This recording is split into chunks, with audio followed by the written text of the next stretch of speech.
3rd of May को हम सब लोग जानते हैं कि वर्ल्ड प्रेस फ्रीडम डे होता है। हाँ, करेक्ट। लेकिन उस दिन भारतीय सिनेमा का बर्थडे भी होता है। कैसे? अरे राजा हरिश्चंद्र जो फ़िल्म थी 1913 में इसी दिन रिलीज़ हुई थी और आपको पता है 3 मई 2013 को जो है 100 साल पूरे हो गए थे भारतीय सिनेमा के और ये काफ़ी हिस्टोरिक डेट है, हमें पता होनी चाहिए। राजा हरिश्चंद्र जो फ़िल्म थी, दादा साहब फाल्के ने बनाई थी, भारत की पहली फुल लेंथ फीचर फ़िल्म थी। दादा साहब फाल्के का पूरा नाम जो था वो धुंडीराज गोविंद फाल्के था, जिसको फादर ऑफ इंडियन सिनेमा भी कहा जाता है। फादर ऑफ इंडियन सिनेमा तो पता हो गया, लेकिन कई बार सवे दादा से कन्फ्यूजन कर बैठते हैं। अब हरिश्चंद्र सखाराम भाटवेड़कर, जिसको शॉर्ट में ये प्यार से सवे दादा कहा जाता था, ये father of Indian factual film कहा जा सकता है, क्योंकि जिस तरीके से लूमियर्स ब्रदर्स शॉर्ट्स निकालते थे, बस एडिटिंग-वेडिटिंग कुछ नहीं करते थे, इसी तरह की फ़िल्में सवे दादा बनाया करते थे।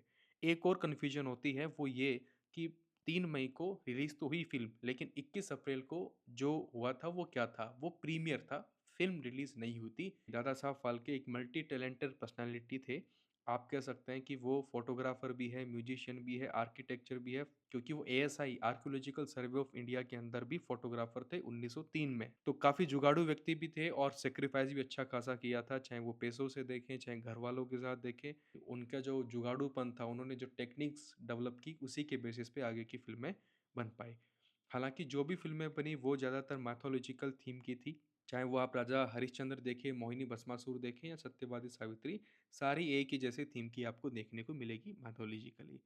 अब देखिए राजा हरिश्चंद्र में जो मेल और फीमेल दोनों के किरदार थे, ये मेल कैरेक्टर ने ही प्ले किए थे।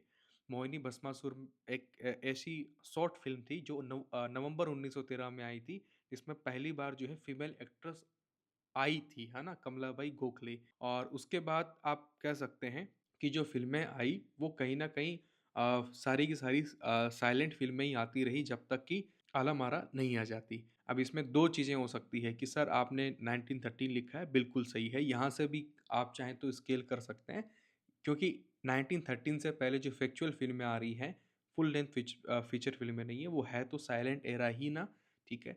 तो वो उस एरा को आप कह सकते हैं कि 1913 से पहले को फैक्चुअल फ़िल्मों का एरा था, है ना? 1913 से 1931 को आप साइलेंट एरा कह सकते हैं। तो ये करेक्ट एक्सप्लेनेशन रहेगा यहाँ पे। तो लंका दहन फ़िल्म आई, इसमें देखिए अन्ना सालुंके जो थे, उन्होंने राम और सीता दोनों का किरदार निभाया।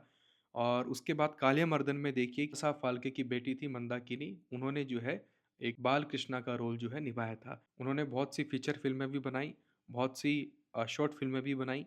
गंगा अवतरण उनकी लास्ट फ़िल्म थी और वो पहली या अकेली बोलती फ़िल्म थी।